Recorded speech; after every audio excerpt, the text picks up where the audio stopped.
শুভেন্দু অধিকারীর ওষুধ প্রয়োগের হুঁশিয়ারির পাল্টা জবাব দিয়েছেন বীরভূমের তৃণমূল নেতা কাজল শেখ। মঙ্গলবার কীর্ণাহারের সভা থেকে শুভেন্দু অধিকারী হুঁশিয়ারি দিয়েছিলেন তিনি অসুখও জানেন, ওষুধও জানেন। তারই পাল্টা জবাবে কাজল শেখ কীর্ণাহারের বিখ্যাত মন্ডা ও সিউড়ির বিখ্যাত মোরব্বা খাওয়াবেন বলে হুঁশিয়ারি দিয়েছেন।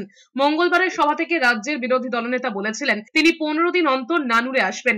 এই প্রসঙ্গে কাজল শেখ বলেছেন তিনি বীরভূম এলে মোরব্বা খাওয়ানো হবে। হুঁশিয়ারি দিয়ে বলেছেন শুভেন্দু অধিকারী যতই আসুন না কেন বীরভূমের 11 সিট মমতা বন্দ্যোপাধ্যায় অভিষেক বন্দ্যোপাধ্যায়ের ঝুলিতেই উঠবে। ঝাঁপি খুললেই বেরোবে জোড়া ফুল। শুভেন্দু দাদা 15 দিন অন্তর বীরভূম জেলায় আসবেন, স্বাগতম জানাচ্ছি আপনাকে।